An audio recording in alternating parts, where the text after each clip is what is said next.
myself earlier. My name is Amber Memnook. I'm a contractor for QBOW. So I'm going to hand the mic over to Carmen and Brock. Thank you, everybody.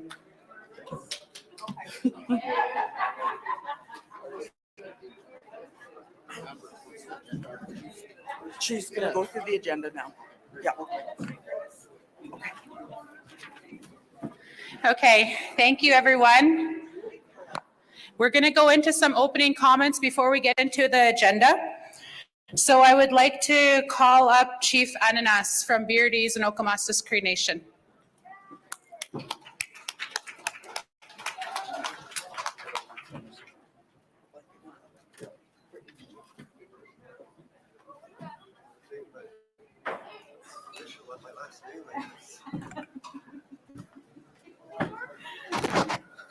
Good morning, everybody. First of all, I want to give thanks to the prayers this morning, the elders that lifted the pipe for us this morning. It's always good to start our days off with some prayers. To the drum group, I acknowledge you guys. Thank you for your songs, the appropriate songs this morning. To everybody in attendance, good morning. To the staff and all our elders, foremost is our elders all the time. I want to say thank you for allowing them for inviting me here today. Excuse me, I'm a little nervous here this morning. I don't know why, but it's just one of them days. So the theme of this summit is youth empowerment today, and I give thanks to QBOW and all their staff for putting this on today for all of you, for especially you, the youth. Empowerment goes a long way. That word goes a long way. We start off at home. It starts off at home. Your parents, they're the ones that start you off. And then it goes to your teachers, the ones that are setting you on the right path in life. It's very important that education is foremost and front center for your future. And then it goes to your workplace. Your employers have a lot to do with, what's the proper word I'm looking for? Sorry, I'm a little lost for words there, but they help empower you for what you become in life. Not only your parents, your teachers, but your employers. So it goes a long ways. There's many stepping stones that involve empowerment. I myself struggled from the beginning. I still struggle today. I'm not saying through drugs and alcohol.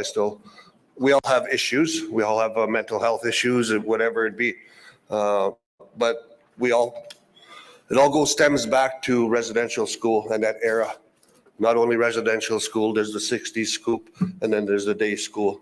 It all changed the future of a lot of our elders today, our adults, your parents.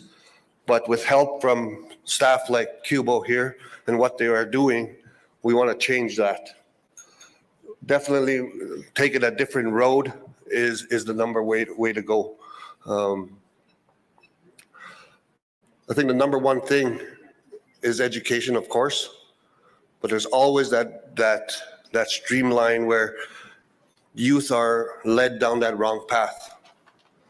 And as a prior abuser of drugs and alcohol myself, that's actually nowhere you want to go.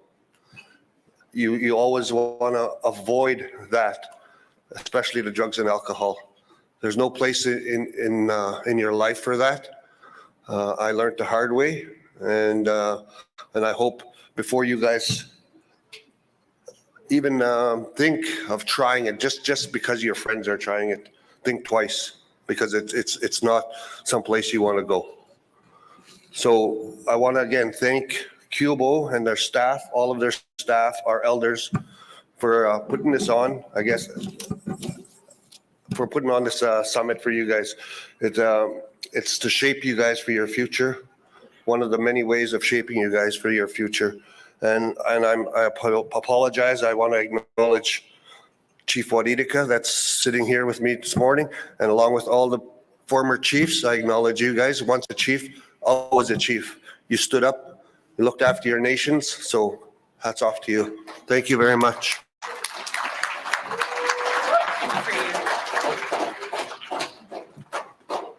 Snag and blanket. Exactly. Curtis. Thanks. Hand the face, Curtis. Oh, sorry.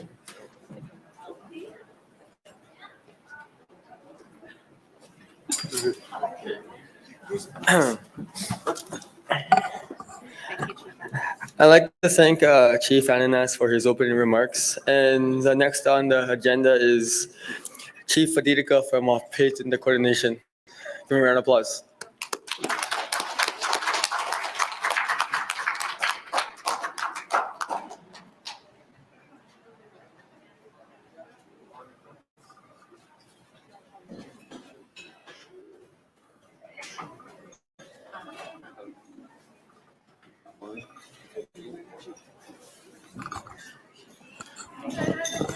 Abitaki Chatawashana pitches up the Dotaya Hipikta.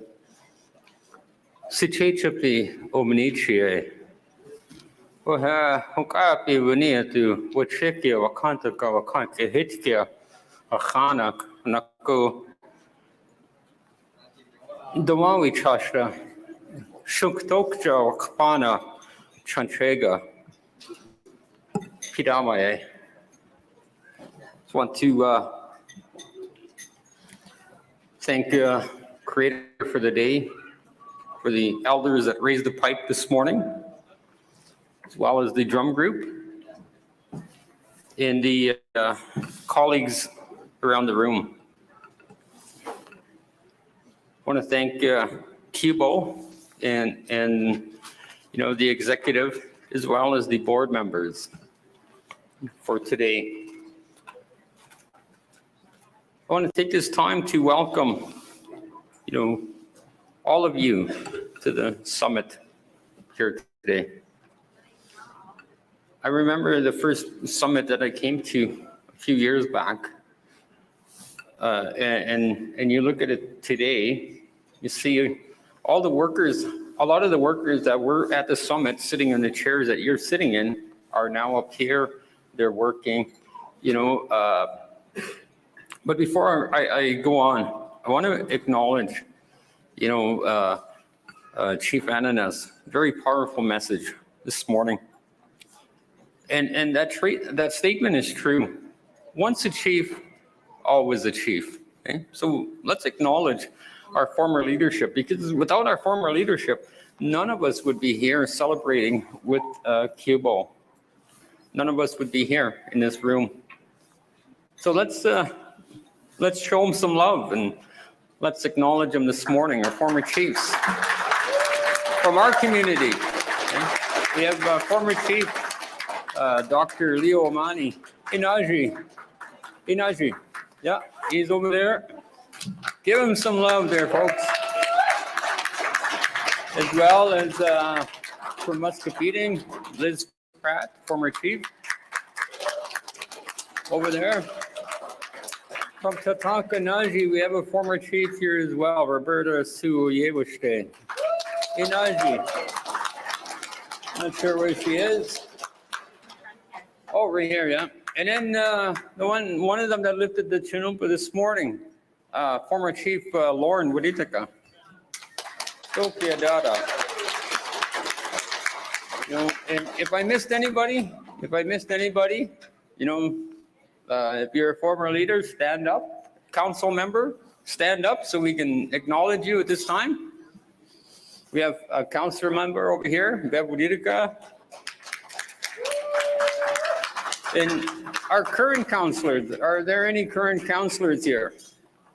I've seen our councilor, our leadership here, as well as some from Standing Buffalo.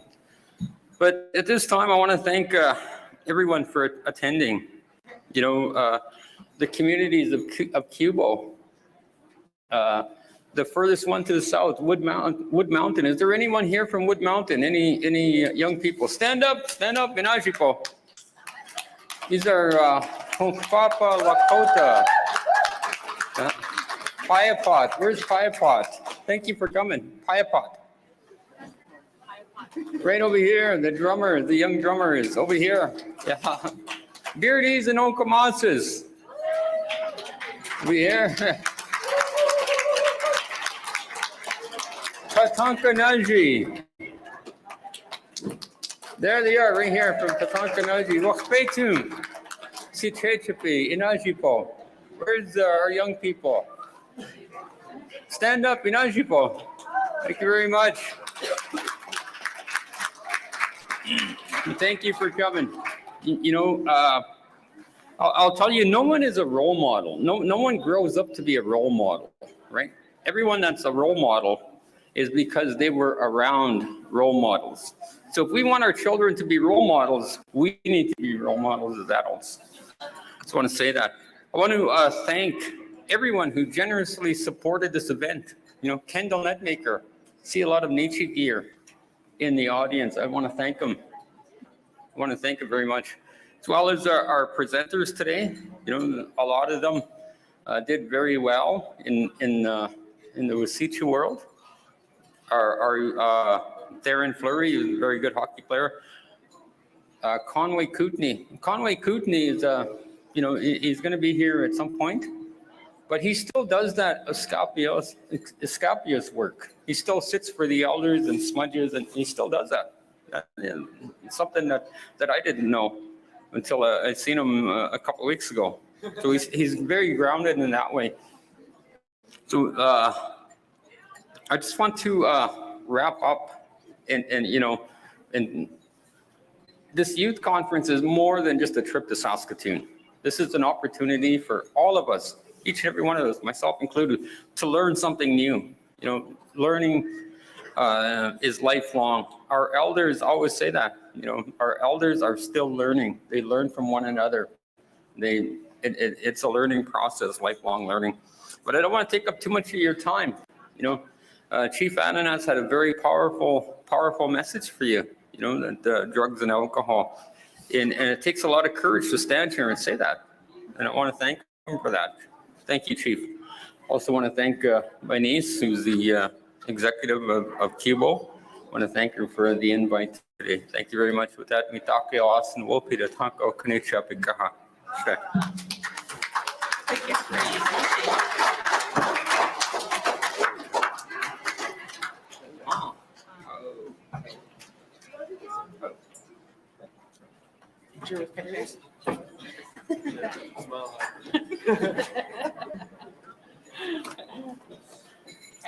Thank you, Chief.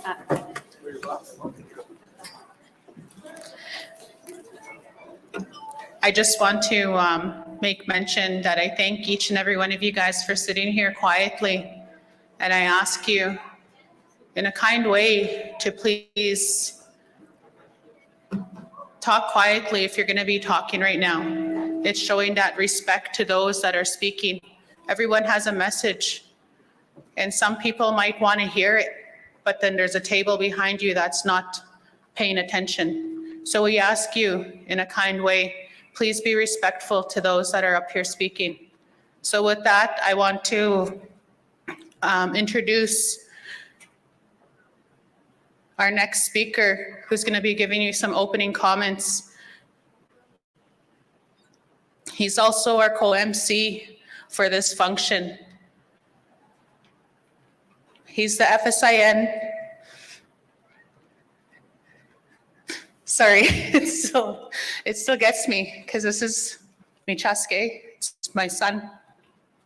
And Chief Wadidika made mention to that role model life. You're not a role model, but you grow up amongst them. And as a single mom, that's the life that I raised my children in. And my children are here. So I'm very humbled to be able to introduce Michaske as one of the next speakers, the FSIN Youth Representative, Brock Forstar.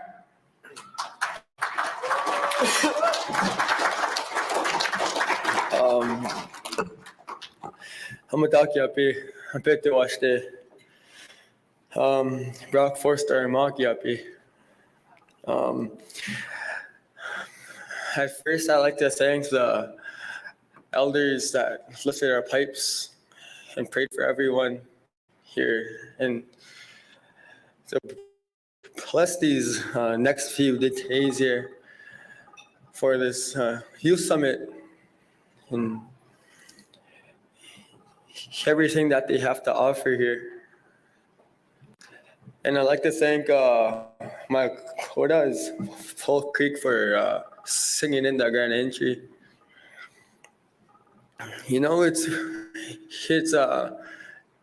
makes me happy when we see our youth connecting with their culture around the Chancheka, our ceremonies, learning our protocols and traditions, teachings. Because that's something that I was always around when I was a young boy in my pamper, running around.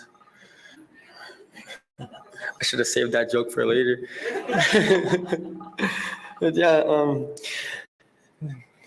take the opportunity to learn every day and at least do one good deed to help another, even if it's just holding the door open,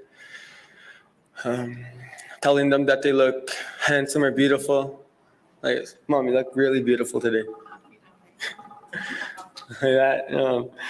Yeah, just take the opportunity to learn.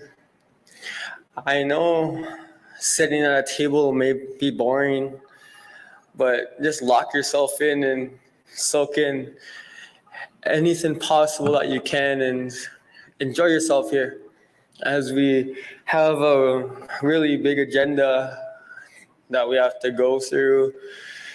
And yes, just have a good rest of your days here and make friends. And I'd like to acknowledge the communities of QBOW, Wapayton, my home turf, Pot, Beard East, Standing Buffalo, Wood Mountain.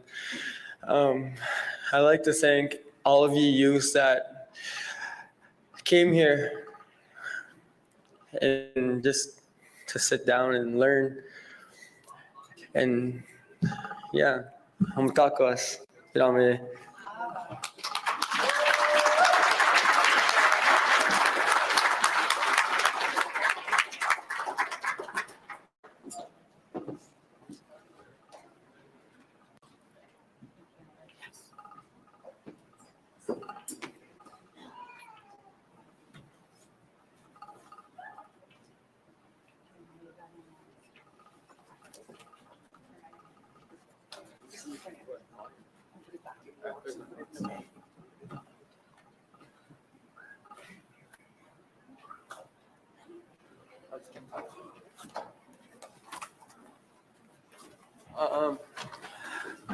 I'm back again. I'd like to thank Brock Forstar for his remarks. And I'd like to call up the QBOW board chairperson, Keith Pratt.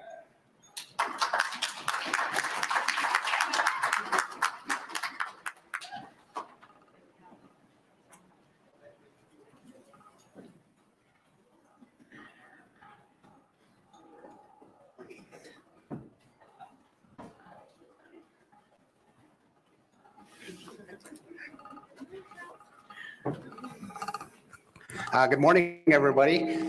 I just want to say, I don't know, I just feel excited to be here this morning, just listening to some of the speeches and seeing all the young people that are here. So it's just awesome to see that. It makes me feel like I'm younger too as well. So it's a really, really good feeling, and I'm really proud to be here. But I want to say good morning to the elders, and I also want to say a big thank you to the pipe ceremonies this morning and the prayers. I mean, those are major things that we do, and then you guys will learn that as you guys get older, that prayer is so powerful, especially in the mornings from our elders and from our teachers. So it's something that you guys will learn and take upon. But some of the advice has been great this morning, working with the youth. I also want to say welcome to all the youth leadership that's here. And also, some of the headmen and headwomen, ladies that are here and former chiefs, as they introduced. I want to say again, welcome. Welcome to our, and there's so much thanks, to give from this morning as well, even though we have cold weather, that's just part of our life. But again, we learned to struggle with those. And just talking with Chief John Medina this morning about, back in the good old days when we had to, cut wood and haul snow in when they had no power. So those brought back a lot of memories when I was young and when we were young, because we all had to do that to survive back in the day. But I just want to say that, some of the things that you guys, learn to work together and to, get to make friends. That's what it's all about. Long-lasting friendships when you get here.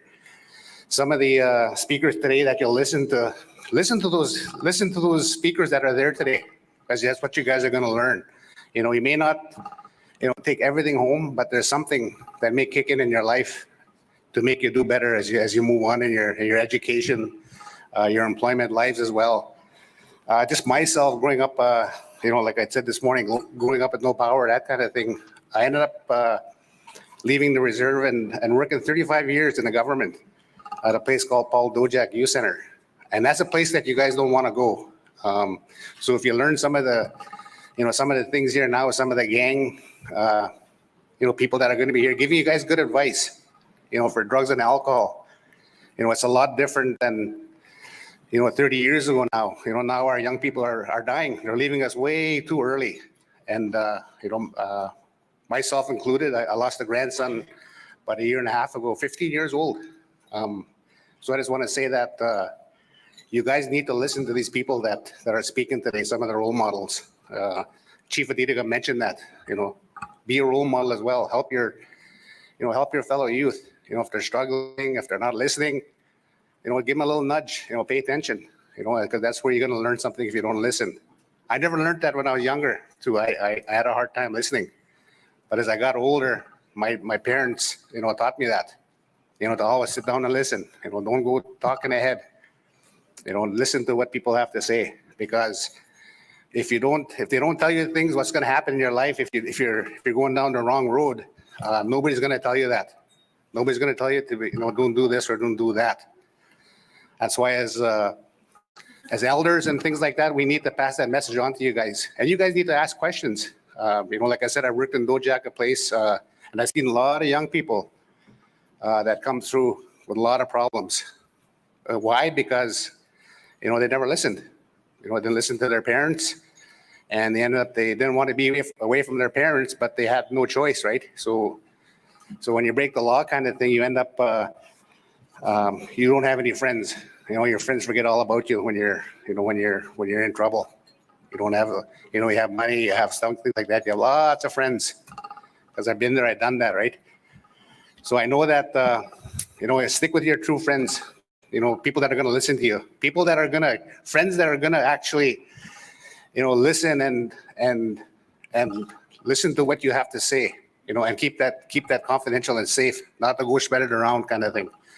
So I just want to thank also the staff that have put this huge thing together, and it takes a lot of work. I know we started planning on this last fall already, and I know that the board of directors, I want to thank them as well too for doing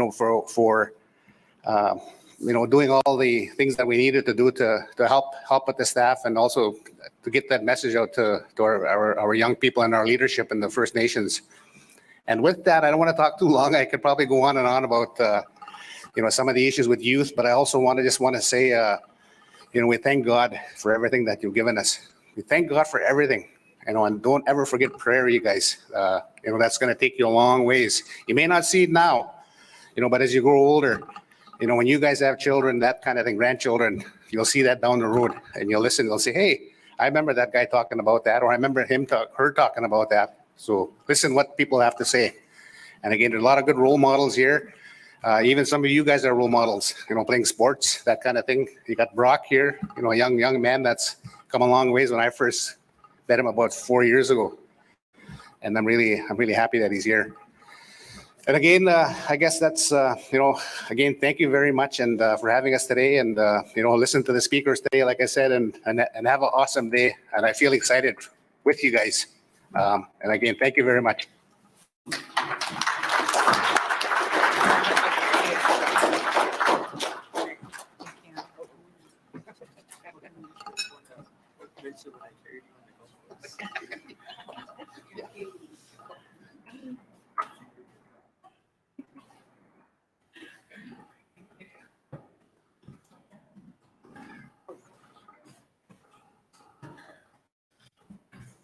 Thank you, Keith Pratt, for your opening remarks. And the next on the list is the Executive Director of QBOW Child and Family Services,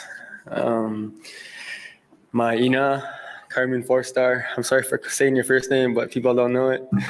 All right.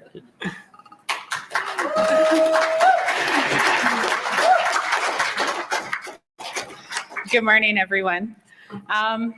I just want to say pidame to the elders for the pipe ceremony this morning. I know many of the speakers that spoke before me had made mention to all of those that we just want to give thanks to. I myself, I'm from Wapayton, Dakota Nation, and I'm very humbled and very honored to be standing up here as the Executive Director of QBOW Child and Family Services. And also as a mom who never gave up. It's very easy to give up in life. It's very easy to say, I'm not doing this anymore. I can't do this. No one's supporting me. I don't have help. It's somebody else's job to take care of me. It's very easy to say things like that. And when you have that mindset, you'll always face obstacles in every step you take in life.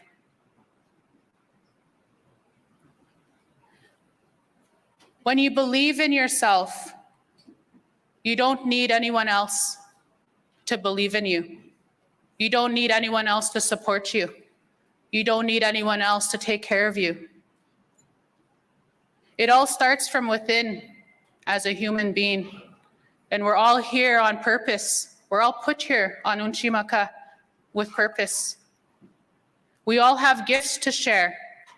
We have many youth in this room that are probably artists, that are musicians, that are writers, that write poetry, that draw, that sing and dance, that are good listeners, that are leaders. You guys are going to be the ones up here doing these kinds of things. That's what they told me when I was attending youth summits. You guys are going to be the ones that are going to be up there doing it. And now that's what we're doing. That's true. And all of you as youth, you guys all have that job. No one told you. Some of you may have heard it, but you all have that job to take care of all of the younger ones, to show them the way, and to be there for them, to protect them and guide them. And as they grow up, they'll have that job. So I'm very thankful that we're able to do this. I'm very thankful to each and every one of you that are here. I know there's many that aren't in here right now. But I just want to say pidame to each and every one of you youth for being here, and to our chaperones and to all of our staff. The staff that were here today, that's not even all of them that were lined up. And I want to say pidame to our itanchas, our leaders that are here with us today, our band counselors, our board members, our former board members. I myself was board chair for many years, and I represented Waqbeton for many years on the board of directors. And I sat there and I learned. You're always learning, and I'm very thankful that I was able to sit with past chiefs and chiefs that aren't even here anymore, and to listen to them and to hear them. When you have a leader speak, there's always something that you can take from their message. And I honestly love listening to our leaders speak. They're the ones that are doing all of this hard work for us. They're the ones that are doing all of those meetings with the government. And I thank them for their roles. And I thank the drum group for being here. I know it's not easy when you're given such a hard task as young boys, young men. And I know how powerful that chanchega is, the drum. That's the message that I give my sons. My sons are raised by only a single mom, along with my daughters. But my sons, that drum takes care of them. That's who helps guide them. And I tell them that, protect your drum, because that's who's going to take care of you in life. There's so much teachings in that, so much nurturing values that are a part of our cultural ways. And it's very strict. It's very strict. There's many rules that are involved with our culture. And I thank you, youth, that take that time to go and sit in those ceremonies, to go and listen to those elders. Because once those elders are gone, that's your role. That's your job to walk that red road. And you can't walk it and jump off and go and have a party here and go and drink and whatever, then get back on. It's hard. It's a hard life. But that's the life that's going to save us. That's our life that's going to save our future, our culture, our language, our ceremonies. It's very important that you guys involve yourself in it. And as youth, you don't need to be asked, oh, come to ceremony. Oh, we're having ceremony over here. It's not like that. Once it's out there, you know, just show up. Show up in a good way. Don't be afraid. Although sometimes I'm afraid sometimes in some ceremonies, but I still go. So those ceremonies are open to you guys, and it's very important that you guys take that step to go to them and to learn. So with that, you guys are going to be listening to me all day because I'm MC. And like Keith Pratt, I can go on forever. In meetings, he used to nudge me to be quiet because we both can talk long, and along with Brock too. Brock can talk long as well. So with that, I just want to say Pidamye to each and every one of you for being here, and huge thank you to our staff. Me and Ramy Mike, I don't know where Ramy is right now, but he used to be board member for Beardies. Ramy, stand up, you're over there somewhere. Kua, come this way. So we used to be on the board of directors for many years, and we would always just show up to events, right? But now we're here and we're workers. We're employed by QBOW Child and Family Services now. So we see all the hard work that goes into planning this. And it's very humbling to see and to have my staff. Without you guys, like stated earlier, this would not be possible. So I thank you guys. I thank you to the chaperones, to our security, to each and every one of you guys that are involved. I say Pidamye. So with that, we're going to continue on with the agenda, and Hamitakiasen.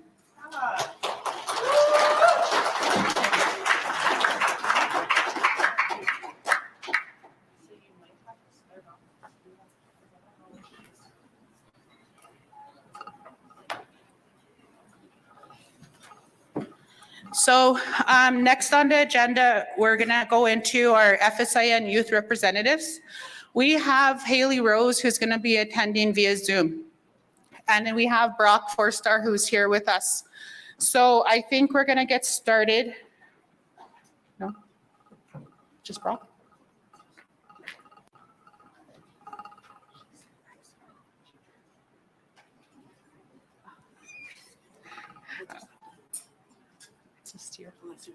Just you. Maybe he.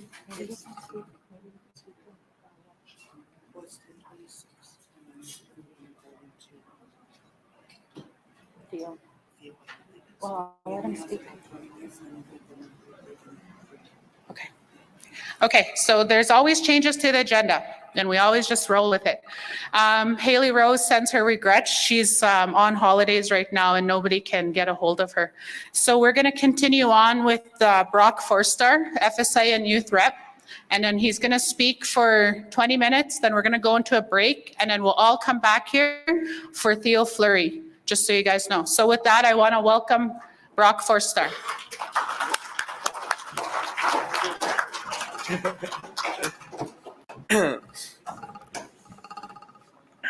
Hello again.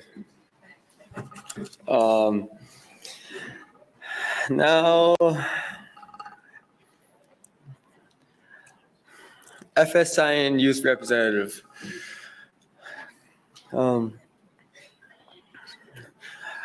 I'll talk just a little bit about the day of me running.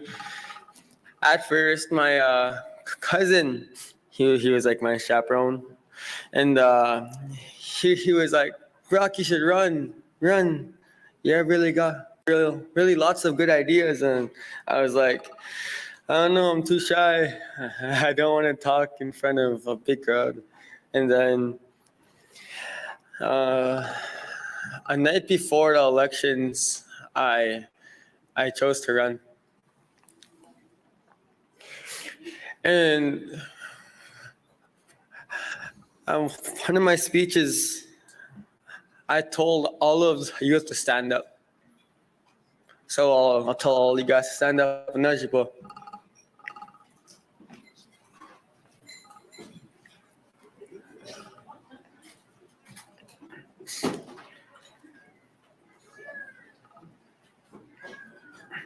Now sit back down. I'm just kidding. Sit stand up.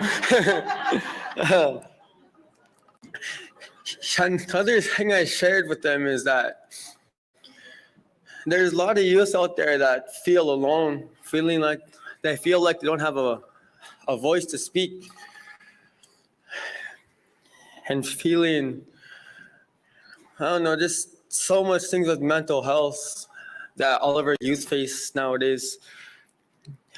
And I shared a message with them. I was like, your voice matters. You matter. You're not alone. And you have people that love you. That's something that I shared with them.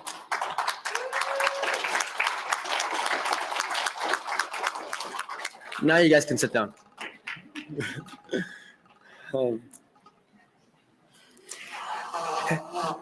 Me, with this role that I'm taking right now, it's taking me all over the provinces, sitting at those tables and also learning a lot.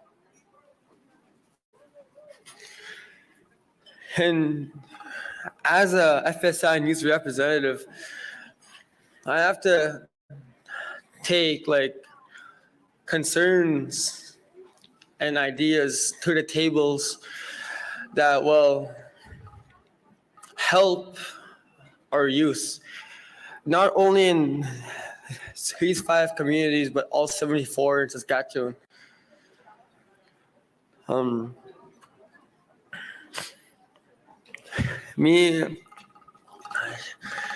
I honestly don't think I'd be on this stage without my support from my tiwahe, tioshwahe. And like what my ina said, as a single parent, I didn't have no father figure in my life for I don't know how much years, because I don't really keep track of that. But the one thing that she told me is that I have a lot of male role models and supporters, as in my unkas, my dekshis, not only them, just friends out there that helped me on my journey. And this road I'm on, it's a hard and difficult road, but it's one good damn road. Staying connected to your cultures your ceremonies, your songs, learning your teachings and protocols, like what I said before, that defines who you are as Damakota, Nehia, Solo, whatever you are. And along with that path is like what my mom said. You have to live a clean life. And it's my birthday on Sunday. I'll be 20 and I never had a drink of alcohol or did any sorts of drugs.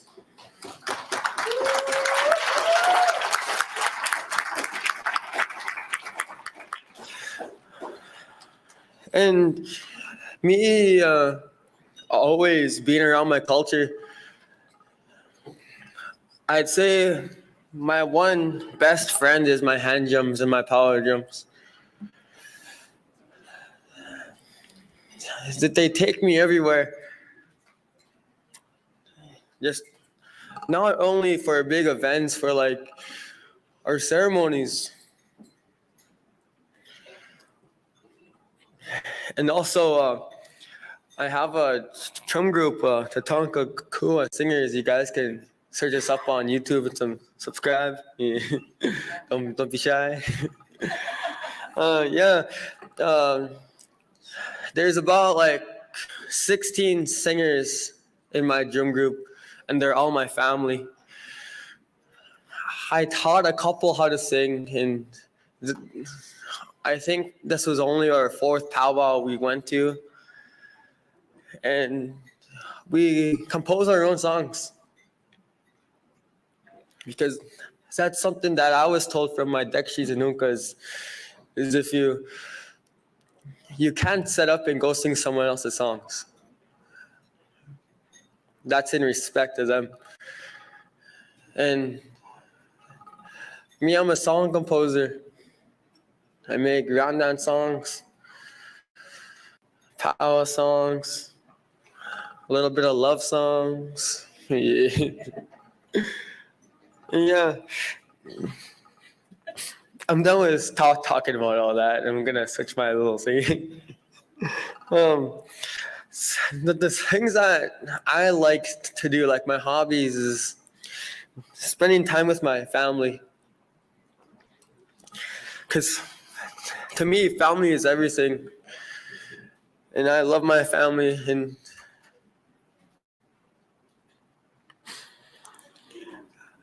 my hobbies is just basically singing.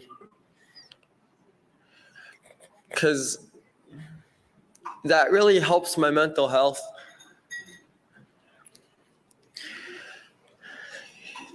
You know that mental health and depression and suicide are the biggest issues in our communities.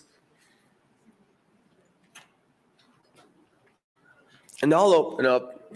Those are things that to this day, I face.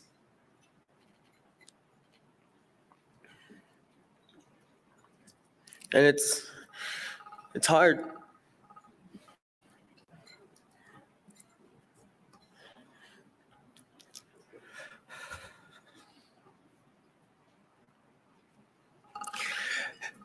And who knows that if there's someone in this audience that's going through the same thing, but they don't want to open up and seek help.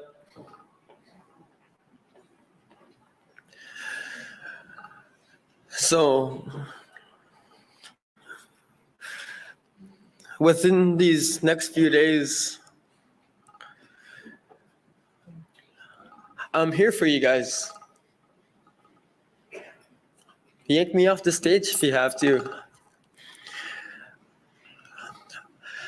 I'm a really good listener and I try my best to help. Because I don't want our youth going through these situations. I want them to find who they are and find their happiness.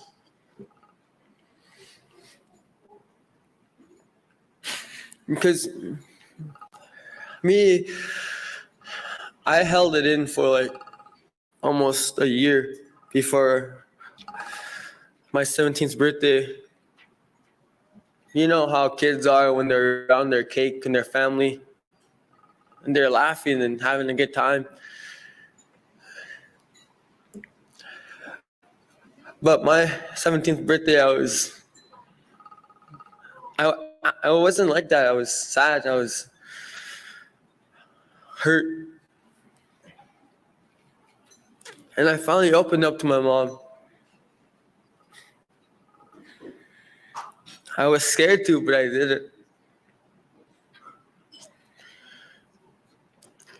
And she asked me if I wanted to go to a therapist. But me, as in believing my culture and the prayers, I said, I want to go see our elders.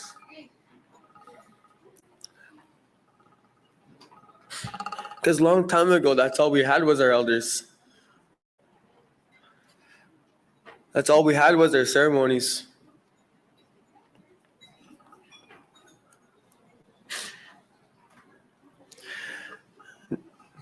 You know what makes me really happy though? Is that the Wasichu, they came over and they tried to make us them. They tried to tell us that our ways is wrong. And now that that's all we know is English. It's a borrowed language.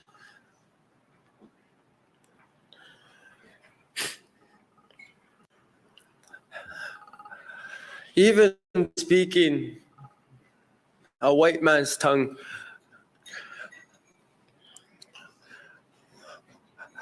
our culture is still alive.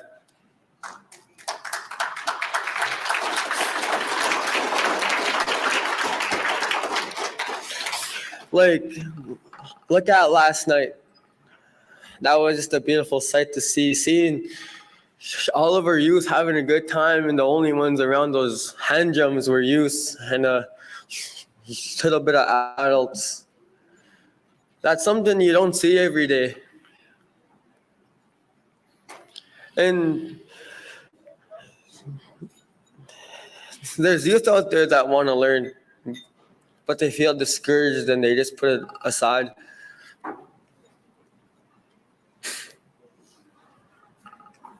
And seeing that last night,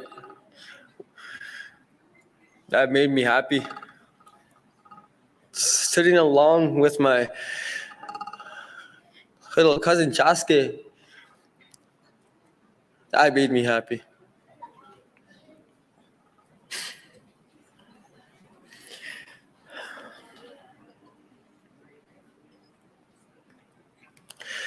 And even looking around our thing here, seeing youth,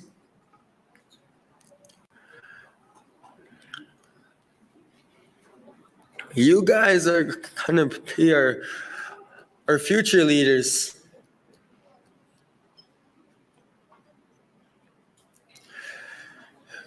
Me, I chose this path because that's all I've seen when I was growing up.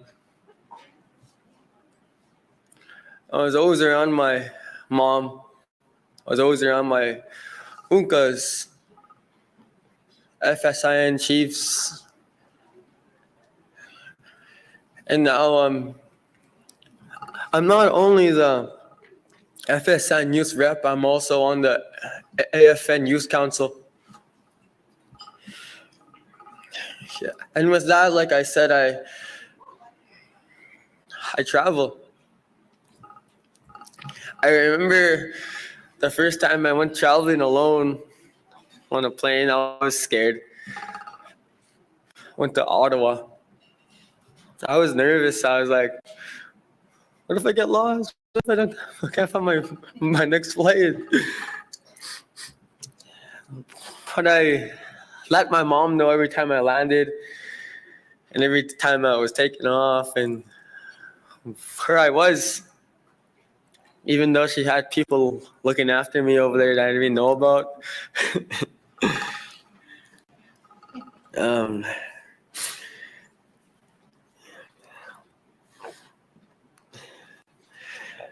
I really wish Haley Rose was here too to share her words.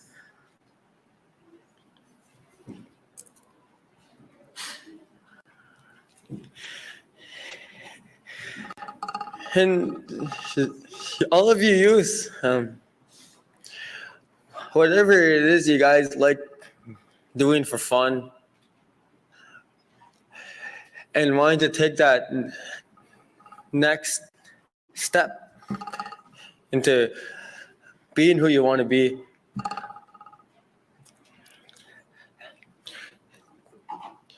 chase it every day. The only one that can stop you is yourself. And that's something that I was raised with my mom and her teachings. And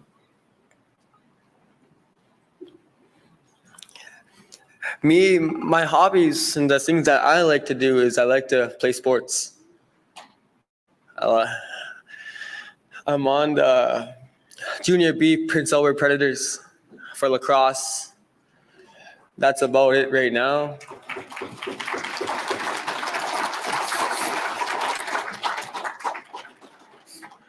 And even with that sport, it's not only a sport. Me, I follow the Thompson brothers. And like 5 years ago, I didn't know anything about it until I watched their documentaries on YouTube and even following them on Instagram. And then now I'm playing it, and even playing against Standing Buffalo Fighting Sioux. Those are pretty rough games. Those guys are pretty strong.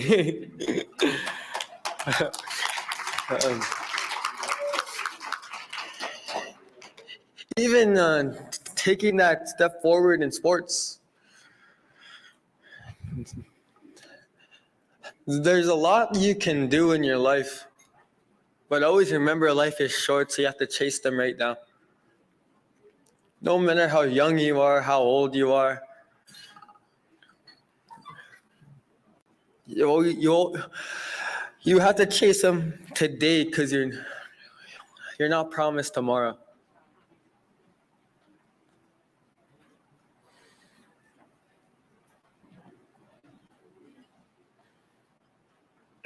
And even sitting around my drum with my brothers, my Dekshis, my Kodas. Me, I don't know nothing. I'm just a common man. I learn every day. I don't know everything. I don't know anything. And same goes with all you guys. We wake up every day learning, who knows, one thing. And even with our elders, go visit them. Go learn who you are as an Aboriginal person. Me, I go visit, and there's this one crazy unka. Always wants to trade me my hand drums, and I always have to say no or go hide them.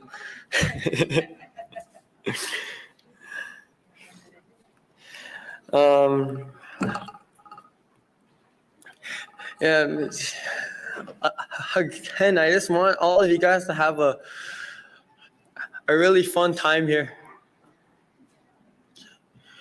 And there's a fashion show going on today in the agenda. That's today, eh? Me, I was in that fashion show. I look kind of deadly, you know. And I want to see, like, all of you guys, if you guys feel free to, in that fashion show, just have fun. Have fun and make friends. A thing that I want you guys to do is go sit around the table that you guys don't even, like the people that you don't know. Surround yourself with new hearts. Make new friends. Have a good time. Ask them to go swimming. Last night, that pool was so filled, you can't even swim at all. All right, well, my time's up. I can talk long like my mom, so I'll cut it short and I'll have a little break here. Yeah, come up to me, ask me questions, come talk to me. I'm gonna be here on the stage. I'm gonna be around the hotel. But yeah, enjoy yourself. Come talk to us. No, man.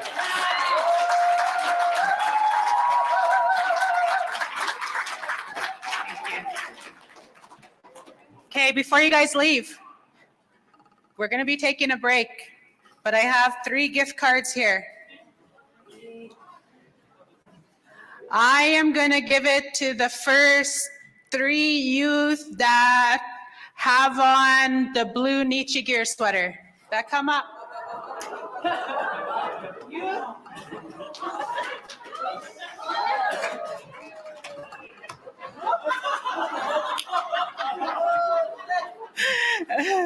Okay, so with that, thank you guys. Thank you for paying attention. Thank you for being respectful. We'll be back here in 20 minutes. Invite all the other youth to come back. Thank you.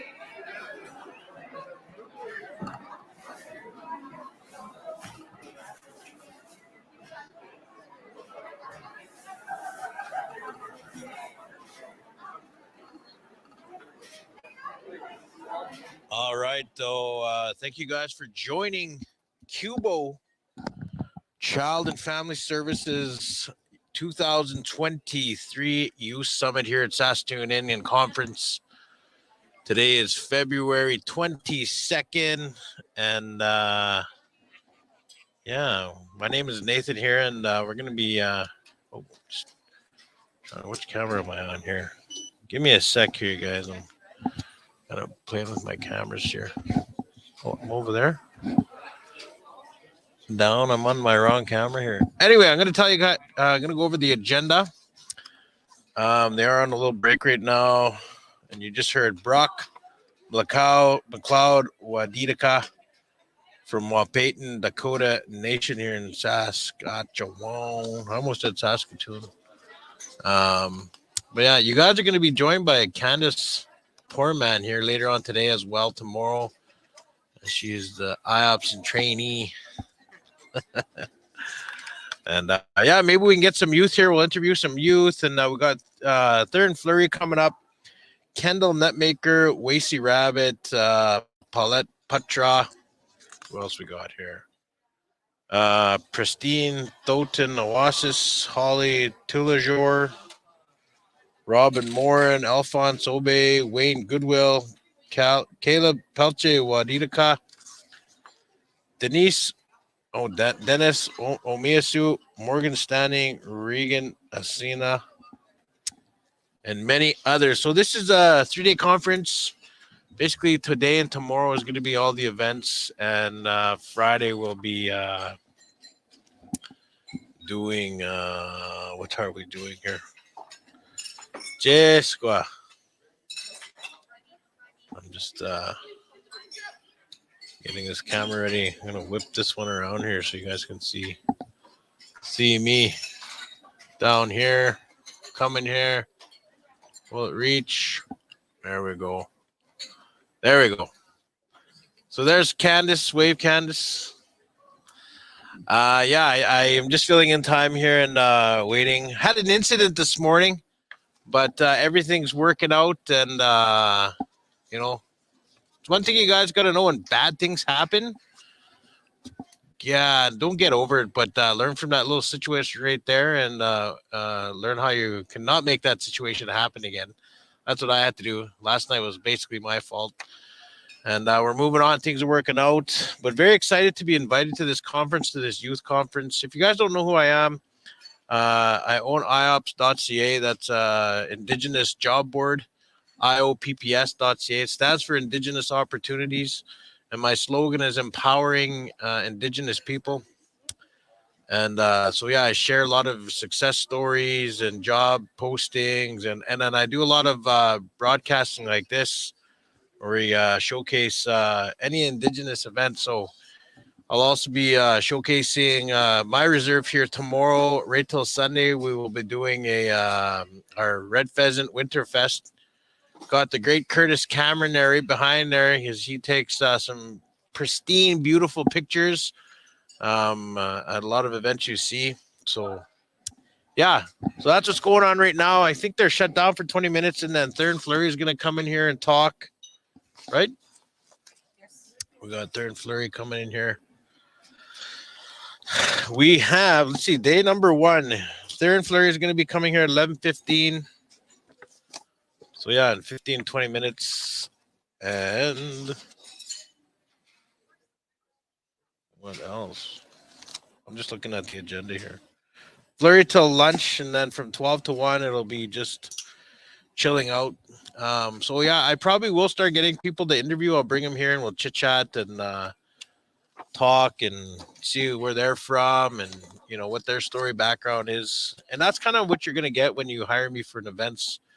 When there is some downtime like this, where I will be interviewing and just kind of getting a good feel of who's all here at the conferences. So you guys bear with me here. Stay with me, no, bear with me, as we'll be back and hopefully enjoy this conference.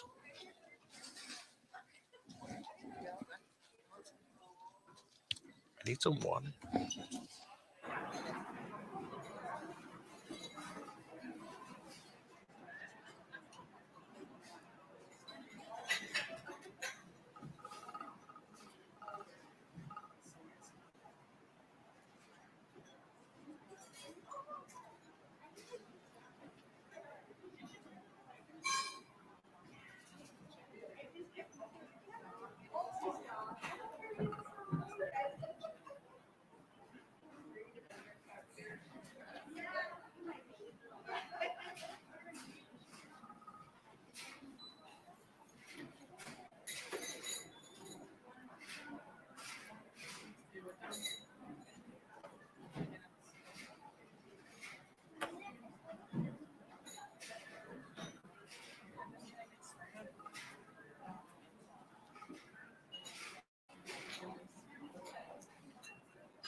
Hello?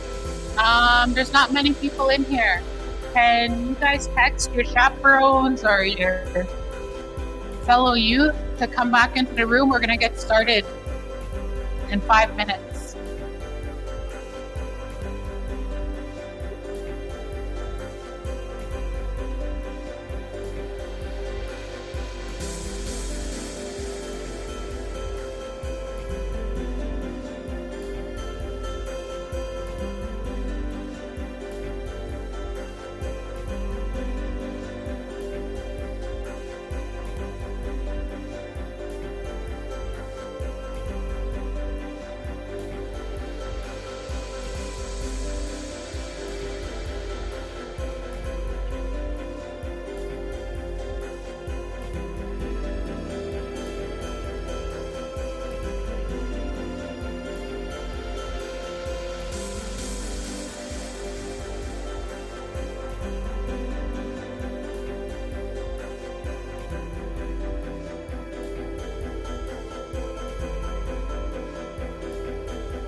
So we have 3 gift cards we have to give away.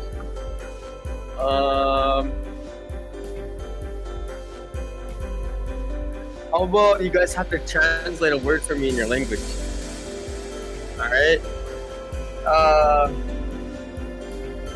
I'll say the word and the first three hands that pop up, I'll call you guys over here. You guys have to tell me. All right. How do you say uncle in your language? Uncle. Hey. Okay. You. And you.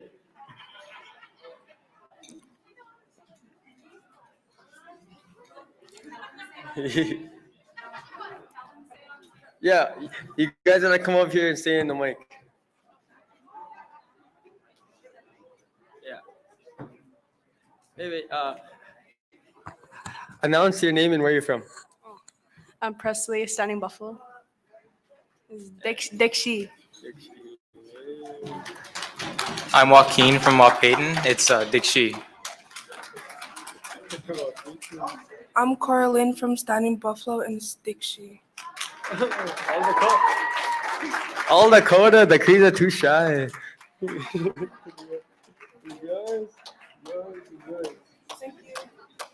All right, looks like we have quorum. We can start. Yeah,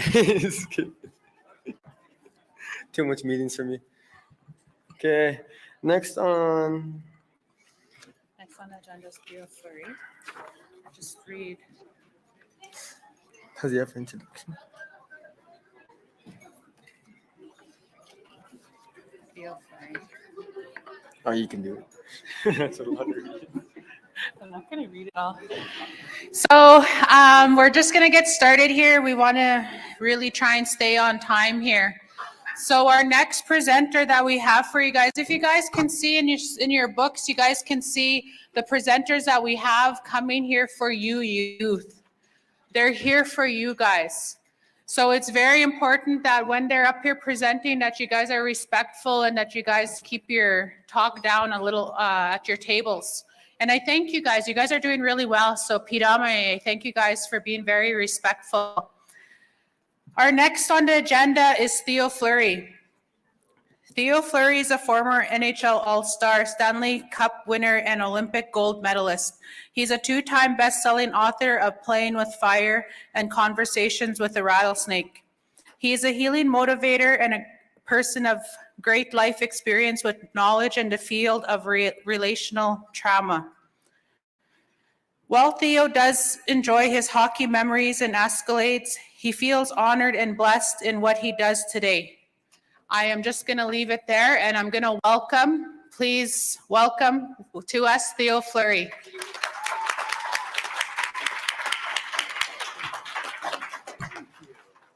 Thank you. Nice to meet you. Yeah. How are you, brother? Hi, everybody. How you doing? Good?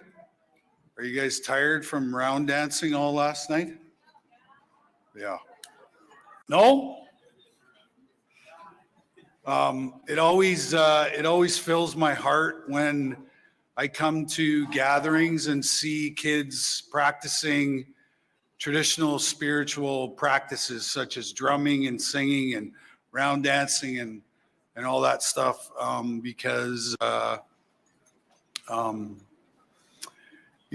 experienced a lot of trauma in my young life. And, I grew up in a home where both my parents experienced their own trauma in their own childhood, and that manifested itself in addictions.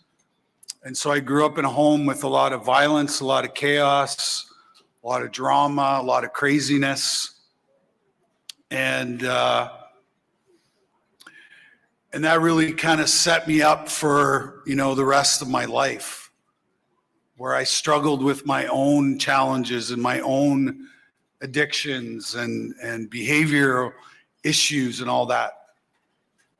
But the one constant thing that I had in my life and the one constant love I had in my life was hockey. And, I discovered hockey at the age of 5 years old and absolutely fell head over heels in love with the game of hockey. And I knew that was my ticket out of the life that I experienced. I knew that I could use hockey to create a better life for myself. And, when I was 14 years old, I was considered one of the greatest hockey players in Canada at my age. And a scout and a coach discovered me in a little town called Russell, Manitoba. And when I was 15 years old, I moved away from home and I moved to Winnipeg. And this particular scout and coach that I put all my trust, and my parents put all my trust in, really changed my life, because over the next 2.5 years, this coach would rate me 150 times in a 2.5-year period.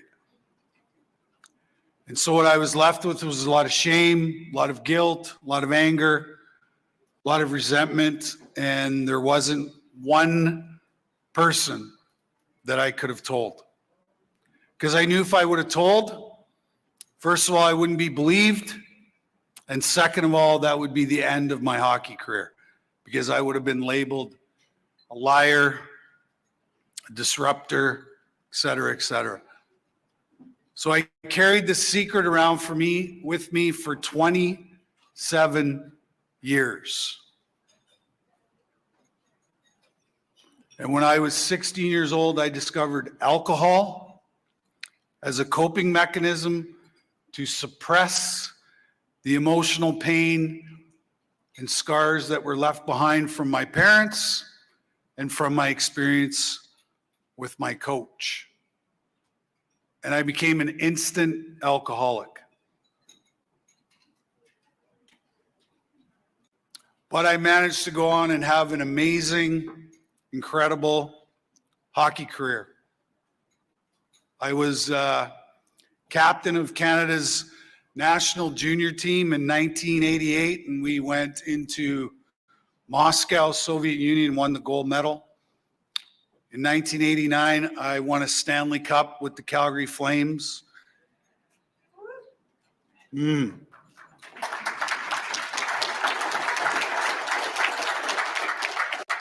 1991, I played with Wayne Gretzky and we won the Canada Cup.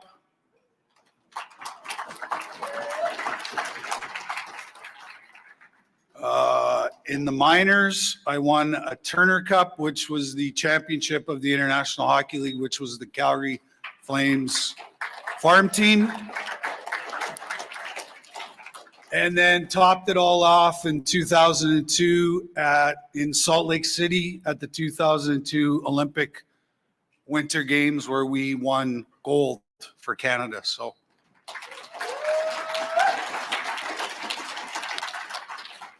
and the whole entire time, I was a very high-functioning alcoholic and drug addict. Okay? And what I always tell youth when I speak to the youth is that, as you can see, I'm not the biggest guy in the world, right? When I played in the NHL, the average height was 6 feet. The average weight was 200 pounds. And I played in the NHL at 5'6", 150 pounds.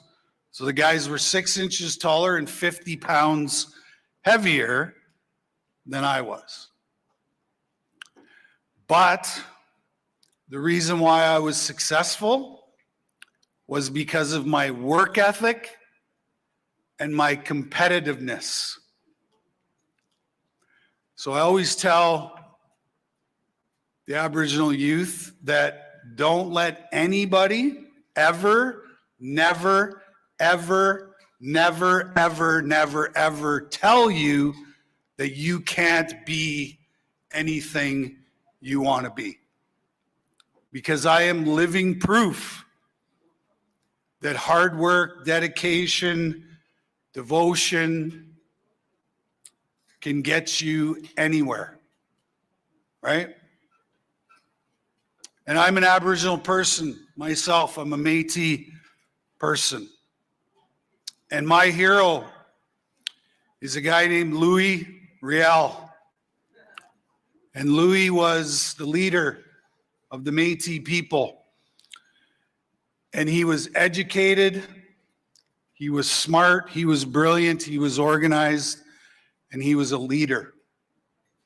And they killed him because of that. Because he was fighting for the rights for our people. And so I always use Louis as an example in my life for, education and hard work and all those things. And so, I've been very blessed in my life to be around incredible people that taught me stuff, And, when I was playing hockey in Russell, Manitoba,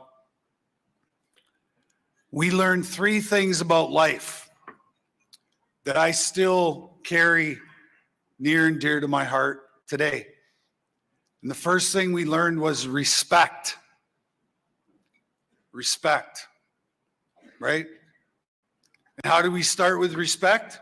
We used words like please and thank you.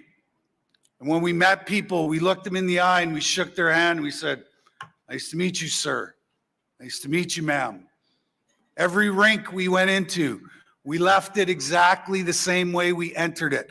There was never tape on the floor, chip bags, pop bottles, because we respected the guy that got up at 6 o'clock in the morning and flooded the ice and mopped the floors and made this place available for us to play and have fun and learn. Second thing we learned was to love and care for our teammates.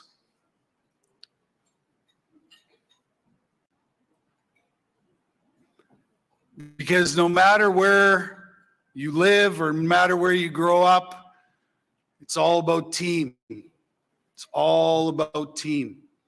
That every single person matters and every single person contributes to the greater goal or the greater good of whatever we're trying to achieve. So love and caring for our teammates.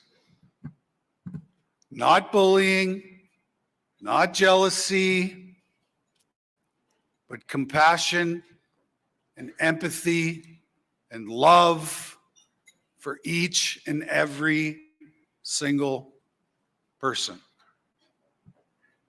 And then the third thing we learned was consequences. That we are all responsible for our choices, actions, and decisions. So if we weren't doing good in school, guess what? We didn't get to play. If we disrespected people, we didn't get to play. So there are always consequences for our choices, our decisions, and our actions. And every single winning team that I ever played on, those were the 3 core principles of every successful team that I ever played on, right?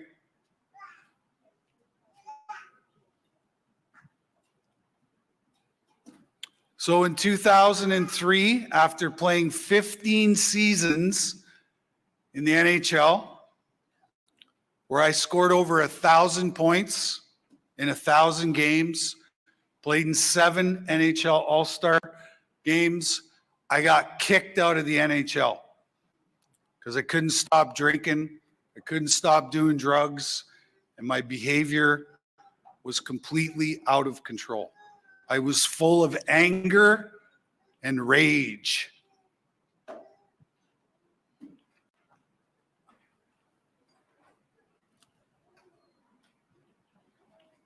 And I still hadn't told anybody my secret. Okay? So in 2009, I wrote a book called Playing with Fire, where in this book, I told the whole entire story from start to finish to the whole entire world. And I remember 4 days before I was going to Toronto to launch this book. And I was so scared and so afraid because I didn't know how all of you were going to react to what was in the book. And I also knew that I was going to go do a whole bunch of media surrounding the book. And I knew that the only thing that the media would be interested in would be to re-victimize me at every opportunity they would get. So I took those 4 days and I spent them on my computer researching every single thing I could find on the subject of child sexual abuse, because I wanted to get a story of hope and healing and recovery out to the masses. So sure enough, I show up in Toronto and I do 300 interviews in the first 4 days that I'm there. TSN, Sportsnet, every major newspaper, every magazine, every morning TV show, every morning radio show. And just like I predicted, the only thing they were interested in was the gory details of my sexual abuse. But I had spent 25 years in the media being interviewed over and over again, and so I knew that I didn't have to answer the reporters' questions directly. And so in every interview, I had my own agenda. I had 5 main points that I wanted to get across. And so I was able to get this amazing story of hope and healing and recovery out to the masses. And then the next thing on the itinerary was the very first book signing. And, you know, my expectations for the book were really low. I didn't think anybody was going to read the book. I thought I'd show up and sign 10 books and go to the next town and sign 10 books and so on and so forth. So the first book signing was at the biggest Indigo chapter store in all of Canada, downtown Toronto on Yonge Street. And I'm walking in there fully expecting to see like 10 people. So I walk through the front doors of the bookstore and there's 400 people standing in line with my book. And I'm like, the hell are all these people doing here? This is weird. This is strange, you know? Like, I'm not Wayne Gretzky. I'm not Mario Lemieux. You know, I had a good hockey career, but I'm not, you know, not those guys. So I sit down at the book table and I start signing books. And out of the corner of my eye, I spot this guy in line. And he's got my book clutched against his chest and his face is buried in the floor and his sweats are dirty and his t-shirt's ripped and his hair is greasy. And I'm like, wonder what's up with this guy. So I follow him all the way in the line. He gets to the front of the line, puts the book on the table, looks me in the eye and says, "Me too. Me too." And you know, when I retired from hockey, all I had was a grade 12 diploma from Vanier Collegiate in Moose Jaw, Saskatchewan, okay? And I had more than half my life left to live, and I had no idea what the rest of my life was going to look like. And that guy showed up at that book signing to deliver a spiritual message of 2 simple words: me too. And that's when I knew what the rest of my life was going to look like, because I said, you know, by me finding the courage and the strength to find my own voice, to stand in my truth, I can help other people do the exact same thing. Well, you know what happened after that? I got completely run over by people. Everywhere I went, every book signing, every workshop, every speaking engagement, 5, 10, 15, 20 people were coming up to me at every event telling me their Me Too story, right? And that truly changed my life. It changed my life. It truly did. You know, I've been to over 450 of the 630 Indigenous communities in Canada, traveling around, talking about the subject of sexual abuse and what it does to people, how it affects people, how it affects families, how it affects relationships, you name it. But you know, something really interesting happened. Was I went there to help these people. And the reverse happened. Is you guys helped me more than I helped you. Why? Because you introduced me to a little thing called spirituality. Your spiritual practices, smudging, sweat lodge, powwow, drumming, singing, Sundance. All of these amazing spiritual practices. And when I started to participate, my life went to the next dimension, to the next level of healing that I'd always been looking for my whole entire life, right? And it's truly been amazing. And in my heart, I believe that the tribal community has the greatest untapped resource of medicine on the planet.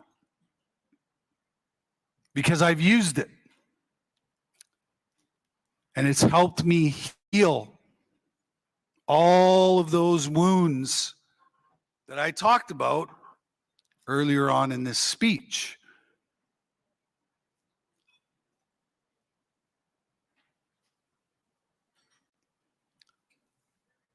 Because I have a theory about the residential school system. Is that the explorers came first, the church came behind, and then the church came upon our communities. And they said, wow, look at these people. They're organized, they share everything, they love each other, they have incredible medicine, they have incredible spiritual practices. How the hell are we going to have an impact? So they created the residential school system. They tried to take the Indian out of the Indian. And guess what? They failed miserably because we're still here. And we're still practicing our spiritual practices. Right? And when we collectively go back to these spiritual practices, that's when we all heal.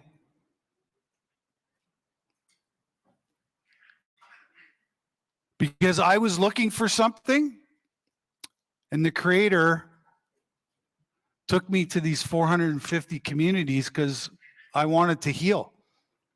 And He knew that you guys could heal me with your medicine, right?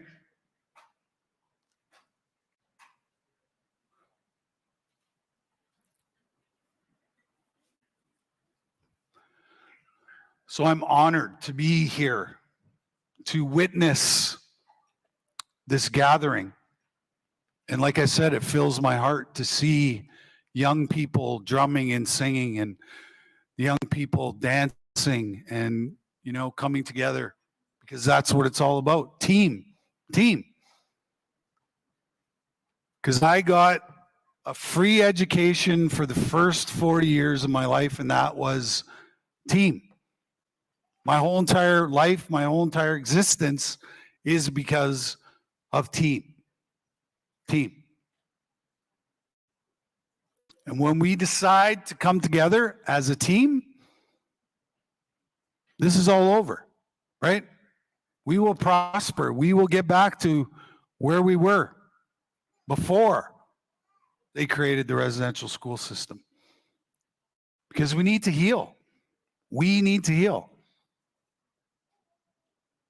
And the kids need to heal, right? The kids need to heal. And they're going to heal with the drum, with the songs, with the smudge, with the Sundance, with the powwow, all these things, right? Because I have a spiritual grandmother, and she told me that the grandfathers and the grandmothers and the Creator left a whole bunch of tools behind that we were going to need to use to heal. And all I did was pick up these tools, and I started to use them and integrate them into my everyday life, right? And when you do that, the spirit of the Creator, the spirit of your past relatives consume you. And you become bulletproof. You become incredibly empowered, right? Like there's nothing more that I love to do than sit in a sweat lodge. It's my absolute favorite thing to do on the planet. I love it. I absolutely love it. And I've done the majority of my healing in the sweat lodge because it's very spiritual, and it's just you and the big guy upstairs. That's it, right? And they say the hotter it is, the more work you got to do, right?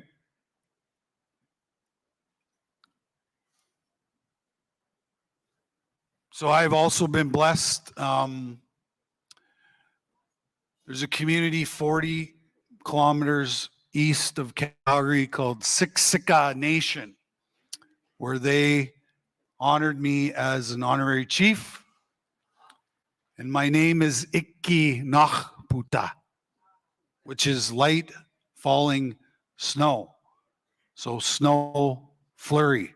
Ha ha ha ha ha. The Blackfoot, they got a good sense of humor.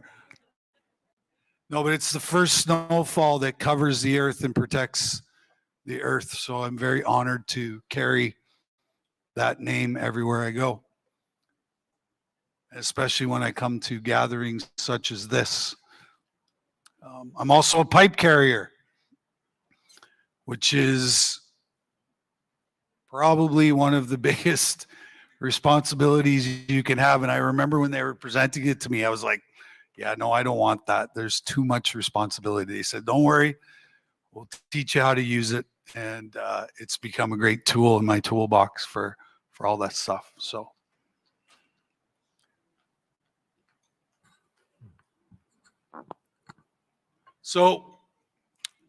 I also believe that trauma is at the core of every single issue we have in society today. Starts with unresolved trauma. Okay?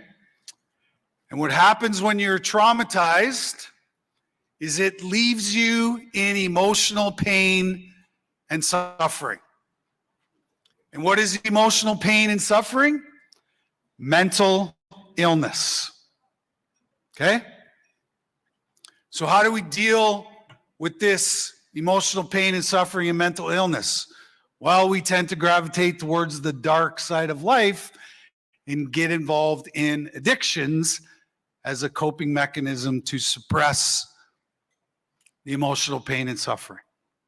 Drugs, alcohol, food, sex, gambling, work, phones, video games, you name it, right?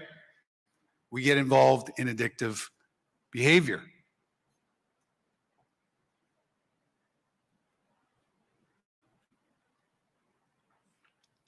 And as a society, we've done a really poor job of creating safe spaces and safe environments to talk about what happened to us. What happened to us, right?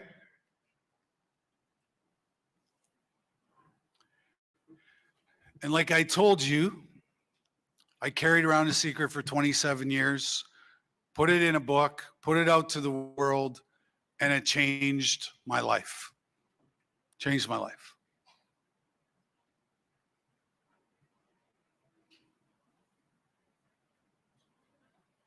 So we need to create safe spaces and safe environments where people can talk about what happened to them. Because there's emotional abuse, there's physical abuse, there's sexual abuse, there's spiritual abuse, physical abuse, right? It's abuse. And if we're not able to tell somebody, then what do? We internalize it. And when we internalize it, what happens to us? It causes us stress. And what happens when we're in stress? Our body creates a chemical called cortisol, which is a stress hormone. And cortisol is so toxic and so acidic that it destroys our nervous system. So we become more anxious, more depressed. We have suicidal ideations. And then ultimately we take our own lives. Right? And what is the opposite chemical that we produce in our body? A chemical called oxytocin. And what is oxytocin? Oxytocin is the drug of love and connection. So if we don't have anybody in our life who loves us, cares about us, respects us, we don't produce enough oxytocin. And oxytocin's job is to go in and suck out all the cortisol. And for the last 3 years during the pandemic, we've all been drinking cortisol milkshakes. 24 hours a day, 7 days a week. Right? And what did we see happen at the beginning of COVID? We saw a spike in mental illness. We saw a spike in opioid use. We saw a spike in fentanyl use. We saw a spike in suicidal ideation, and then ultimately a spike in people taking their own lives.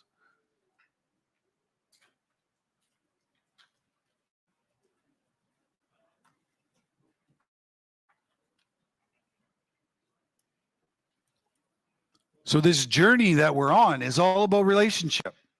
Ultimately, that's what spirituality is relationship. And the relationship I have with myself first. Because if I have a good relationship with myself, how do you think all of my other relationships are going to be? The same.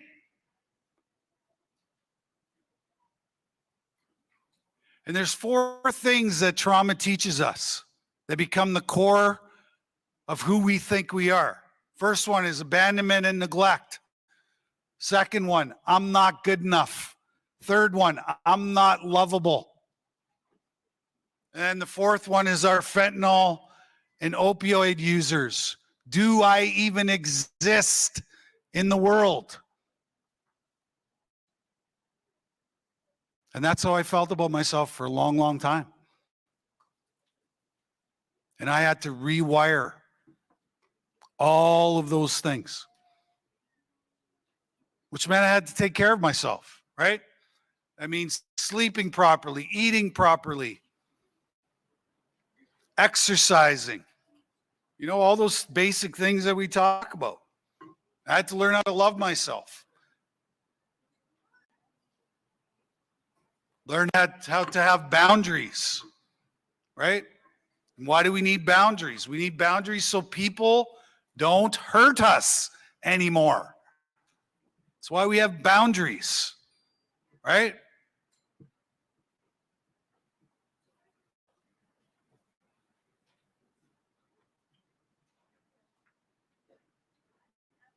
So ultimately, it's about you first and taking care of yourself. If you take care of yourself, then you'll be able to take and help other people, right?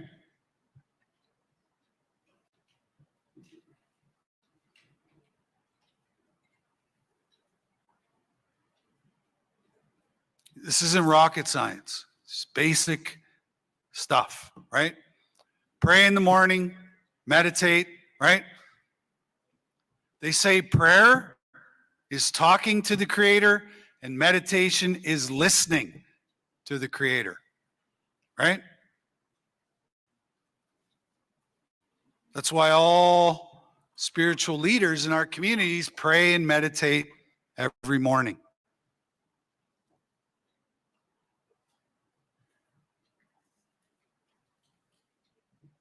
That's why we light a smudge, right? Meditate, pray. So important. So important.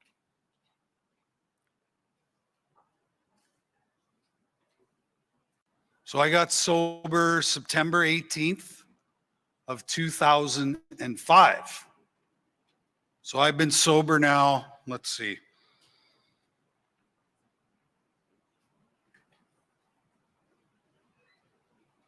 $6,065 days.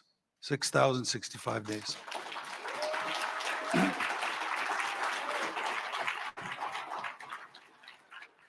Which is a little over 17 years.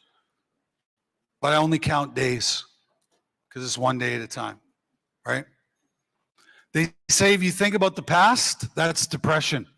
If you think about the future, that's anxiety. And right now, on the planet, we're living in a very high state of anxiety. So what prayer and meditation does, it allows you to be present in the moment, right? And that's where we all need to live, is in the present, right? Because if I were to ask you, do you have everything you need right here, right now in this moment? I'm sure you'd all say yes, right? We have a roof over our head. We have warm clothes on, right? They fed us this morning, right? So it's about staying focused and trying to be as present as possible.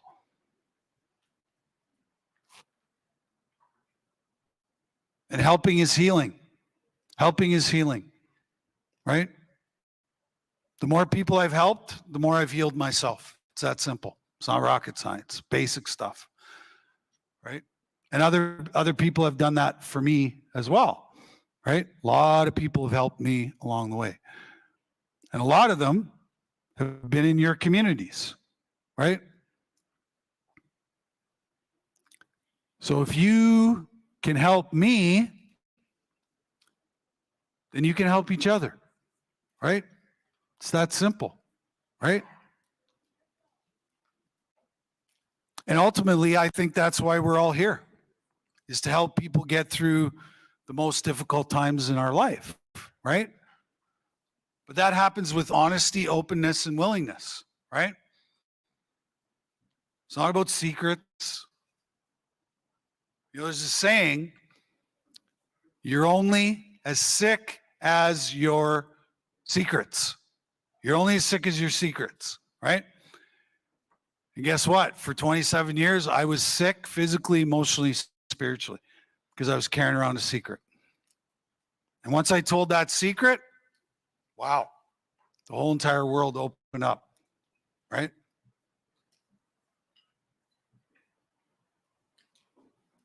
And I have the most amazing life you can possibly imagine, right? Most amazing life you can possibly imagine. But it's built on spirituality. It's built on spirituality. Because you got to have a base. Got to have a base. And once you have that base, then the roots start to grow. And you become more solid, more reliable, you know, more positive, period, right?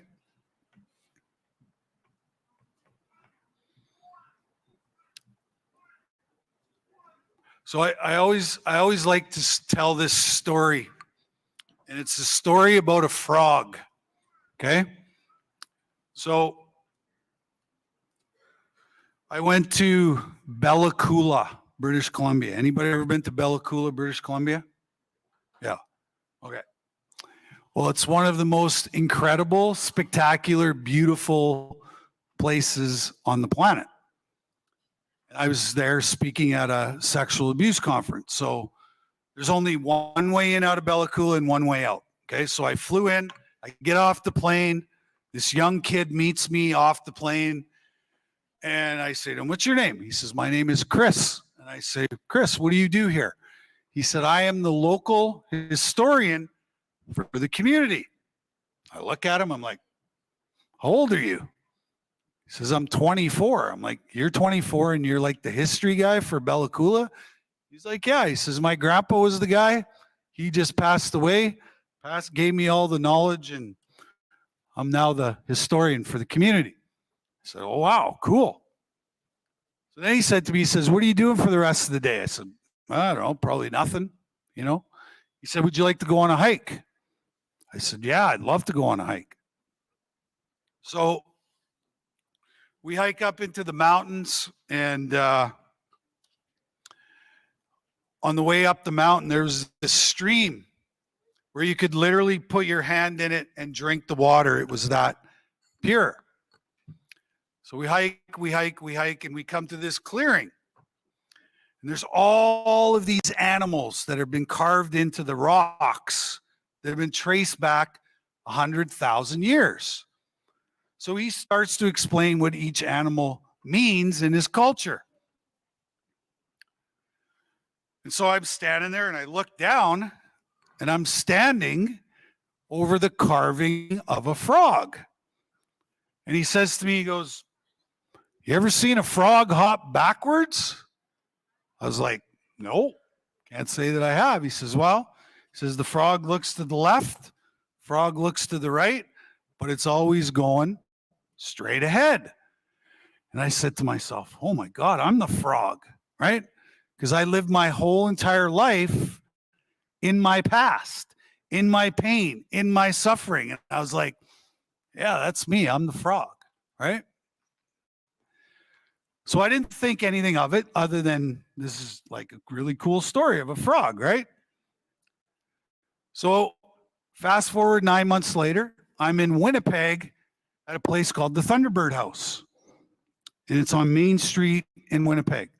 Did you know there's a sweat lodge on Main Street in Winnipeg? So of course I get there the day before, and they're doing a sweat that night. So they say, hey, you want to come do a sweat? I'm like, yeah, I'd love to come do a sweat. So I go do this sweat. It's beautiful. It's magical, spiritual, the whole 9 yards. So the next day at the conference, I tell the story of the frog. So as soon as I'm done speaking, the spiritual leader who ran the sweat the night before grabs the mic out of my hand and says, you'll never guess who walked into the sweat lodge last night. I said, I don't know. Walked into the sweat lodge. He said, a frog spirit walked into the sweat lodge. So then they shut down the whole entire conference. They do this sacred ceremony and they present me with a pipe. I'm like, wow, pretty cool. Now, everywhere I go, this frog is following me around, okay? So I'm in Halifax, Nova Scotia. I check into my room at 11 o'clock at night. So I open up my door. It's pitch black. I go over to the bed. I flick on the light, and there's a frog right beside my bed. There's a frog right there. So then I'm way up in northern BC, Alberta border on a Métis community with my people, and we're doing a sweat. And so I talked to this spiritual elder about this frog I'm, hanging around with, right? So he says to me, he goes, does your daughter have asthma? I'm like, yeah. How did you know that? He goes, I know everything. Right? So he says to me, he tells me what to do, okay? So springtime, I think my daughter's like 4 or 5 years old. We're outside playing in the yard, and this frog hops by. So I capture the frog. I take the frog and my daughter upstairs. I light a smudge, do a little prayer. I put the frog on my daughter's chest. My daughter doesn't have asthma anymore. Right? So the reason why I tell the story of the frog is, like, I had no idea in 2009 when I wrote my book, Playing with Fire. I had no idea what the hell I was getting myself into. All I wanted to do was tell the truth, put the story out there, and, you know, kind of ride off into the sunset, right? But you guys kept calling me, kept asking me to come to your communities to share my story, you know, to share my message of hope and all these things. And all these incredible things have happened in my life, right? I'm an honorary chief. I'm a pipe carrier. I have a name. I have a spirit animal. I have all these things. And I would have never thought in my wildest dreams that this was even possible, that I could actually heal all of that bad stuff that I went through as a kid. But you know what? One thing, I just became willing to do whatever it took to get better. That's it. I stopped drinking, stopped smoking, stopped doing drugs, stopped all those things, right? Because if you're doing those kind of things, what it tells me is you are in pain, emotional pain, and there's nowhere to put it. There's nobody to talk to. There's nobody that'll listen, right? And I know that feeling, right? I know that feeling. Because secrets kill us. Secrets take us out. And the longer we hold on to them, the more struggle, the more pain, the more anger, the more rage we carry inside of us.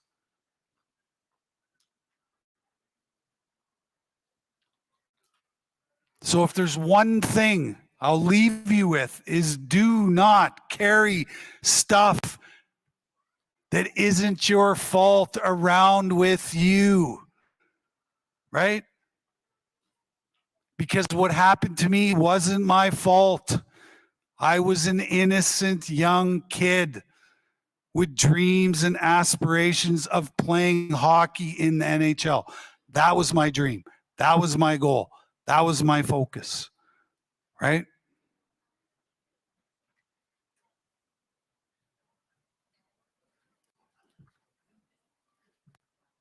And my innocence was taken away from me. Sexual abuse is like a living murder because it takes away your innocence and you never get it back. You never get it back.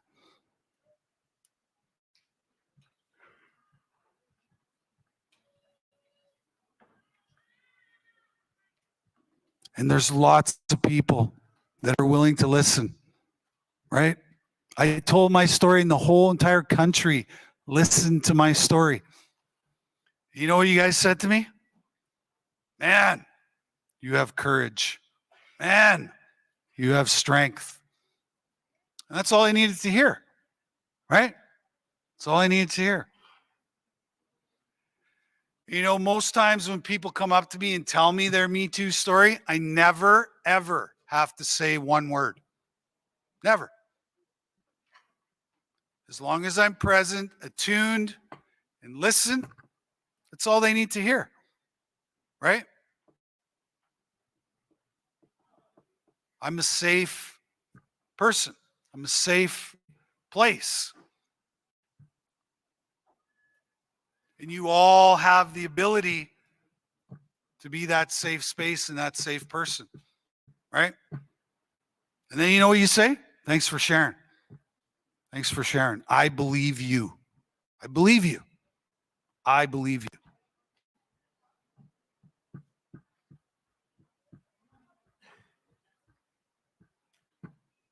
And then you say, what would you like to do with that now? Where would you like to go with that? Right?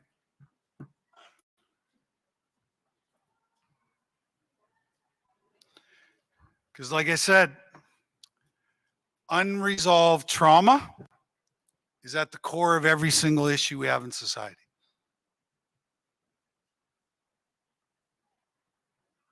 And when we create environments for the what happened to you story, things will change.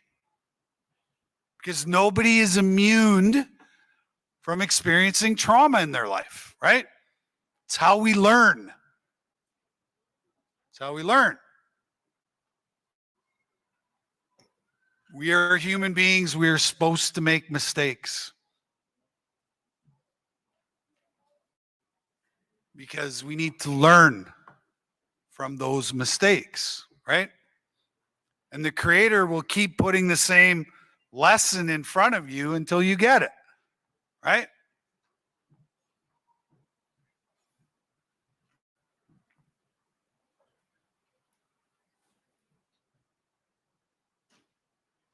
So to the youth,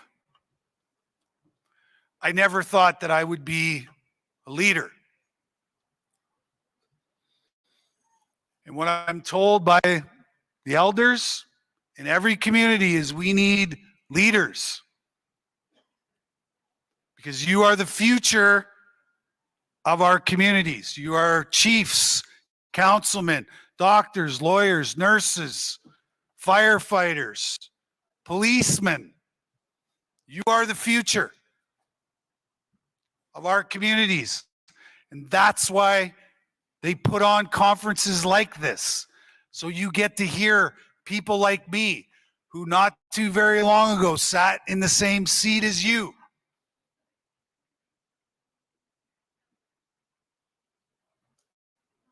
So go out into the world and be whatever it is you want to be.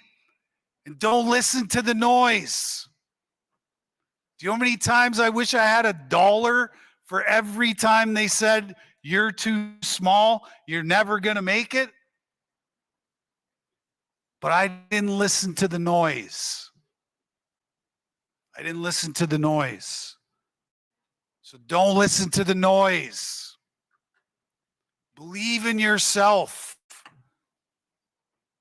That with hard work and dedication and all those things, you can be anything you want to be. Anything.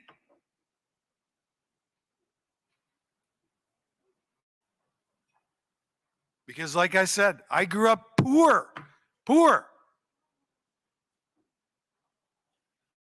I lived in a low rental house the whole entire time I was a child. My parents struggled with addiction.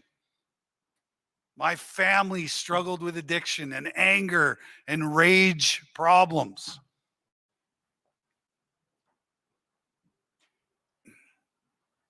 And I became one of the greatest little big man hockey players in the history of the game. I was drafted 472nd in the NHL draft. And I had 472 points in junior hockey. And I went in the 20th round of the draft.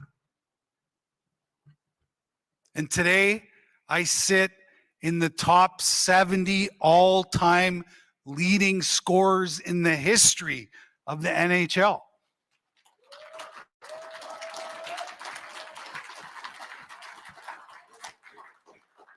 Because I didn't listen to the noise. I didn't listen to the noise.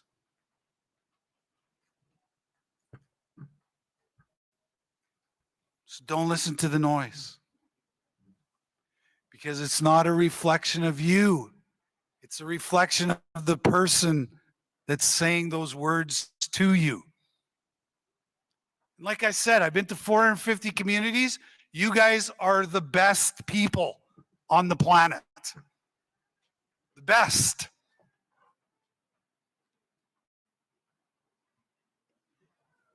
You are the best of the best that Canada has to offer. So believe it. Believe it. Because you showed me the way to healing. You showed me the way to heal. So if you can do that for me, please do it for each other. Because we need it. We need it now. Too many of our young people are dying from drugs, alcohol, abuse. Too many. Enough's enough. It's time to stop and step into your own destiny.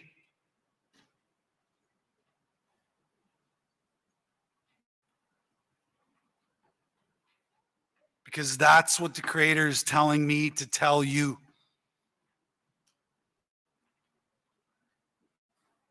Is that each and every one of us has a responsibility to heal ourselves. And when we heal ourselves, guess what happens? We bring other people with us. The law of attraction, right? The law of attraction. So, thank you for allowing me to be here. I'm honored every single time I get to speak at these kind of gatherings, because the youth are so important in our future and us moving forward. That I hope that you leave with hope and inspiration, that you too could one day be like me. So thank you. Appreciate it. Take care.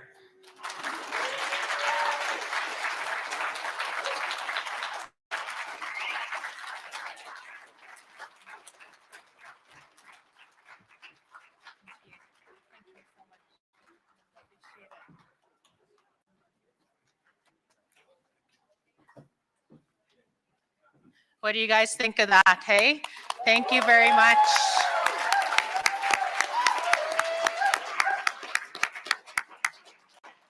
So, thank you guys for all listening and paying attention. What year did he win with Team Canada in the World Juniors? From the youth. From the youth.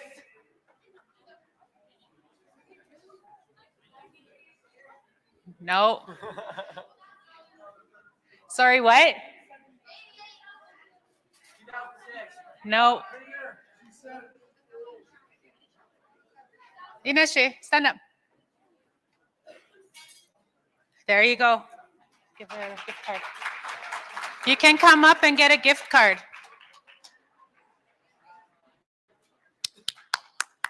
So we're going to carry on with the day. We've had Elder Max Okamesim bless our food for us. Our lunch is ready. There's one more. One more.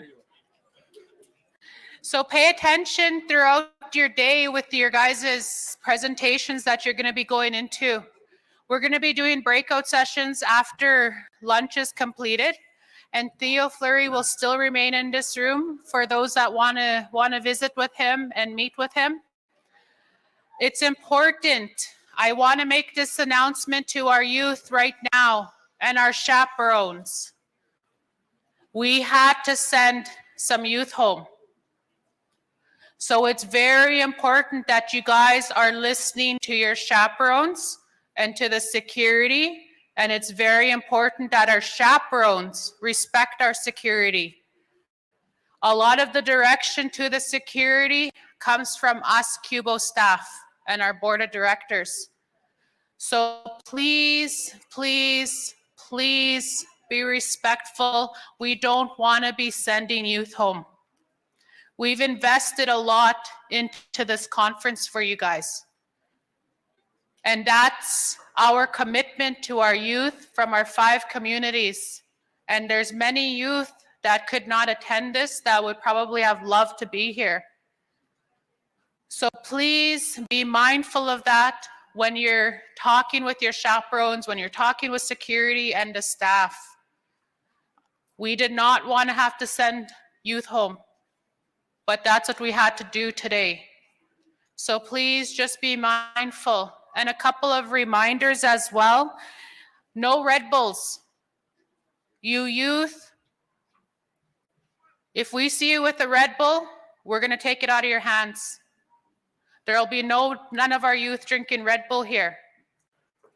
And I'm sorry for sounding like a mean mom right now. But we just want to ensure your guys' safety. Another thing is no taking your plates to your rooms. Get your guys' food, come and eat in here. Same thing with breakfast, supper. This area is for you guys to eat. So you guys can come bring your food in here.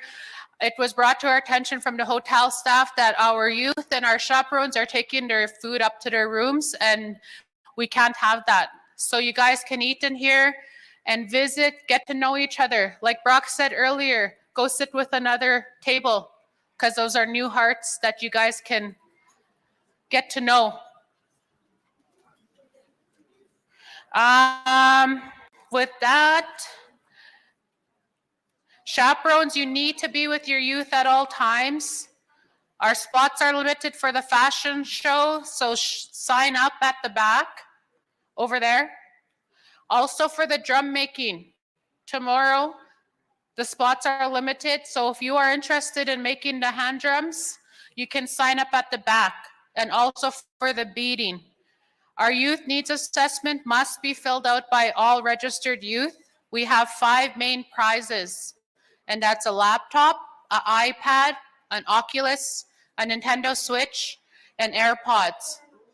So make sure you guys sign up, fill out those youth needs assessments.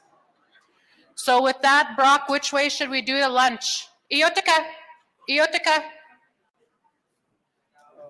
You guys are all going to be eating first before you leave. Come into the room. We'll get the females to get their elders a plate, and then we'll go with it that way. We'll get all of the young ladies to feed their elders at the tables, and then we'll go from left to right to go eat. And we'll be back at home.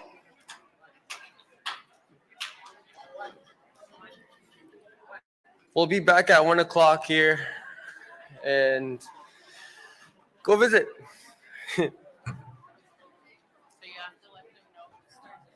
So the tables to my left, go out to eat, and then just follow from the middle to over here.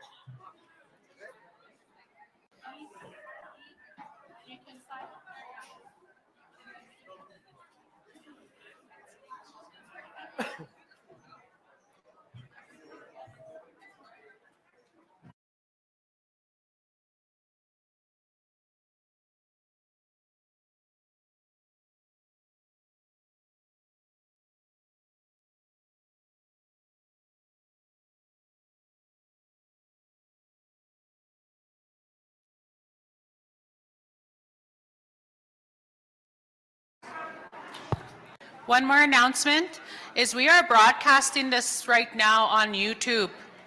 So just so you guys know, maybe we can find a way to put it on the screens so people can see where we are broadcasting this. So all of this is being filmed. Thank you to Nathan Aries and his company for doing that. But we'll get that set up as well.